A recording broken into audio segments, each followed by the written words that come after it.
4 PM news network में दोस्तों आपका स्वागत है। मैं हूं आपके साथ राशिद ज़हीर। ईरान ने अभी तक ये जवाब नहीं दिया है कि वो इस्लामाबाद आ रहे हैं और अभी तक यानी कि आज मंगलवार है, अब तक जेडी वेंस या अमेरिका के उस डेलीगेशन को पाकिस्तान पहुंच जाना चाहिए था। इंतज़ार हो रहा है। जेडी वेंस के बारे में ख़बर आई कि मंगलवार यानी कि आज वो पाकिस्तान पहुंचने वाले हैं। ईरान की तरफ से जो कहा गया कि जब तक आप ब्लॉकेड नहीं उठाएंगे तब तक हम किसी टॉक को बात नहीं करेंगे। अब वो वेसल्स जो पकड़ा था अमेरिका ने, शुरुआत में तो जो उसके क्रू मेंबर्स थे उनको छोड़ दिया गया है। अब खबर ये आ रही है कि वो वेसल्स भी छोड़ दिया गया है, जो मुज़ाकरात की बात के लिए, नेगोशिएशन के लिए एक अच्छा साइन है। लेकिन अमेरिका के राष्ट्रपति डोनाल्ड ट्रंप जिस प्रकार की धमकियां दे रहे हैं, उससे ये महसूस होता है दोस्तों कि वो कुछ कर गुजरने की मूड में है। मुज़ाकरात के चांसेस भी बहुत ज़्यादा हैं। मैं कहूँ 99% है, लेकिन 99% ही इस बात के चांसेस हैं। दुनिया के बहुत सारे एनालिस्ट इस बात को बता रहे हैं कि इस बार ट्रंप शायद कोई बड़ा काम न कर जाए। मैं आपसे कहूँ, कल मैं पढ़ रहा था, न्यूक्लियर की भी बात चल रही थी। ईश्वर ना करे कभी ऐसा हो। कुछ खबरें हैं वो मैं आपको दिखाता हूँ दोस्तों। आप खबर देखें, डोनाल्ड ट्रंप की तरफ से आई है, जो उन्होंने अपने ट्रूथ सोशल जो उनका पोस्ट है उस पर डाली है। ट्रंप ने कहा कि ईरान ब्लेंडिंग नेगोशिएशंस को ब्लेंड कर रहा है मिलिट्री पोस्चर को लेकर के, चूँकि वहाँ के स्पीकर और वहाँ के लोगों का बयान यह है कि हम हर चीज़ के लिए तैयार बैठे हैं। And domestic politics into single narrative. आगे लिखते वो ये हैं, जो उनकी पोस्ट की सीरीज़ है पूरी, कि वो लगातार इंसिस्ट कर रहे हैं कि Iran can never have a nuclear weapon. Iran किसी भी सूरत में न्यूक्लियर वेपन नहीं रख पाएगा और डिसमिस करना पड़ेगा मीडिया की रिपोर्ट को जो फेक न्यूज़ है। ट्रंप ने आगे कहा कि डिसाइसिव और अप्रोच करेक्टिव आर्गुइंग होनी चाहिए। We are on it. हम बात कर रहे हैं, it will be don't right, it will be done right, और ये किया जाएगा। एडमिनिस्ट्रेशन जो है वो फैला देगा तबाही। Time is not my advisory, only thing that matters that we finally after 47 years strengthening out. 47 साल के बाद मैं कैसे ऑफर कर रहा हूँ, वो तमाम बातें वो कहते ही हैं। दूसरी खबर दिखाता हूँ दोस्तों मैं आपको। ये ईरान के जो स्पीकर्स हैं, उनका बयान आया है। उन्होंने कहा we will not negotiate under threats. ऐसी नेगोशिएशन नहीं करेंगे जो धमकियों के अंदर में हो। ओवर द पास्ट 2 वीक्स, 2 हफ्ते से चल रही हैं, हमने तैयारी की है टू रिवील न्यू कार्ड्स। नए कार्ड्स दिखाएंगे जो बैटलफील्ड में, लड़ाई के मैदान में हम कुछ नया दिखाने जा रहे हैं। अब इस बात से क्या महसूस होता है? स्टेटमेंट आया ईरान के parliament speaker Mohammad बागेर Ghalibaf.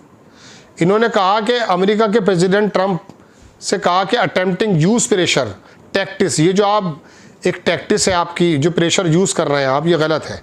Including what the describe the blockade violation of a seize fire की वायलेशन की है, चूँकि ईरान का उस जहाज़ को इन्होंने हमला किया और कब्जे में लिया है। जबकि आज समय पूरा हो रहा है, 21 तारीख, कल तक ख़त्म हो जाएगा सीज़ फायर का समय। और कह रहे हैं कि आप अपनी प्रेशर टैक्टिस तमाम चारों तरफ से जो अमेरिकी एयरफोर्स इकट्ठी हो रही है वो प्रेशर में लेने की बात कर रही है।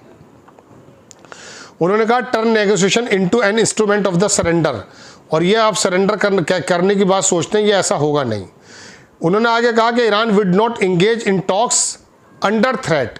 ईरान जो है अंडर थ्रेट जो है वो इंगेज नहीं करेगा, बातचीत नहीं करा। Tehran has spend the past 2 weeks, 2 हफ्ते गुजार लिए हमने इसी प्रकार के, और हम जो है अब नया लीवरेज ले रहे हैं बैटलफील्ड में।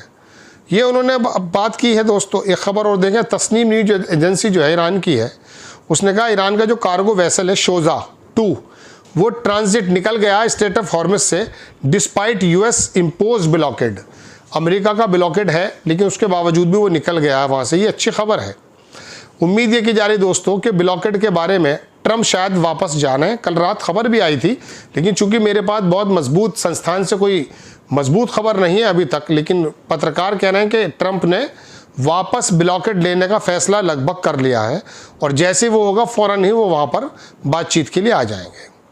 उन्होंने आगे लिखा है दोस्तों, खबर कहता है कि पोर्ट नियर ख़त्म अल अंबिया के जो हेडक्वार्टर है ईरान का, उसने बताया ये है कि उनकी जो आर्म फोर्स है वो यूनाइटेड स्टेट को देख रही है वायलेट जो कर रही है सीज़ फायर एग्रीमेंट को लेकर के।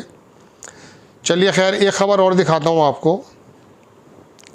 ये इसराइल की मीडिया ने रिपोर्ट किया, टकर कार्लसन, इनके बारे में मैं अक्सर बताता हूँ, एक पत्रकार हैं। इन्होंने कहा कि कन्वर्सेशन हुआ है इनका विद हिज ब्रदर, उनके भाई के साथ, मेंबर ऑफ कांग्रेस, जो कांग्रेस का मेंबर भी है। उसने कहा यूएस प्रेसिडेंट डोनाल्ड ट्रंप के ऑफिस से डिस्क्राइब किया है कि क्या चीज़ है। कार्लसन ने बताया कि voice opposition Trump policies, Trump की पॉलिसी के खिलाफ लगातार अपोजिशंस की जो आवाज़ें हैं वो उठ रही हैं। ठीक है, एक खबर और देख लीजिए, JD Vance to travel to Pakistan on Tuesday for Iran talks. ये अल मायादीन बड़ा खबर है, लेबनान का बड़ा अखबार है।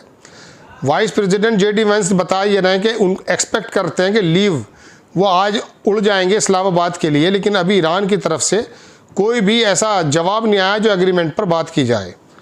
दोस्तों ये 2-3 खबरें जो मैं आपको दे रहा हूँ ये यही हैं कि वेंस तो तैयार बैठे हैं, पाकिस्तान आ रहा है, पाकिस्तान वो आ रहे हैं, लेकिन आने वाले वक्त में क्या होगा देखा जाएगा। ईरान के जो एम्बेसडर है पाकिस्तान में, कल इनसे पाकिस्तान के लोग, विदेश मंत्री वगैरह मिले भी हैं। इनका कहना यह है, इनका नाम है रज़ा अमीरी मोगादम। इन्होंने अपने एक्स पर लिखा है कि यूनिवर्सली एक्नॉलेज किया गया है कि single country possession of the large civilisation will not negotiation under threat and force. जो अच्छी सिविलाइजेशन होती है, सभ्यताएं हैं, ईरान इसी बात पर फख्र करता है कि बड़ी पुरानी सभ्यताएं इनकी हैं। उसने कहा कि ये अंदर थ्रेट बात नहीं की जाती, जो सिविलाइजेशंस होती हैं वो ऐसे बात नहीं करते कि आप ये समझें कि कुछ भी हो जाएगा। ईरान का जो टेलीविज़न है उन्होंने बताया कि अभी तक no delegation from Iran, Iran की तरफ से कोई डेलीगेशन अभी नहीं है अभी तक। वेदर मेन डेलीगेशन और एनी प्रीलिमिनरी, पहला और दूसरा वन हेडेड इस्लामाबाद पाकिस्तान। उनका कहना यह है कि अभी तक प्राइमरी देखा जाए या सेकेंडरी देखा जाए, अभी तक कोई भी ऐसा वो नहीं है कि यहाँ से कोई डेलीगेशन जा रहा है अभी तक। तो उनका ख्याल यह है दोस्तों। कमांडर जो है ख़त्म अल नबिया के, उनका बयान आया है कि Iran is ready to deliver decisive response to any breach commitment by the its enemies. उसके एनिमीज़ की तरफ से किसी भी प्रकार की बात का वो जवाब देने के लिए तैयार बैठे हैं। ईरान की आर्मी ने कहा कि ईरान जो टैंकर है वो एंटर कर गया ईरान की टेरिटरी में water last night after crossing Arabian sea with the support of army naval forces.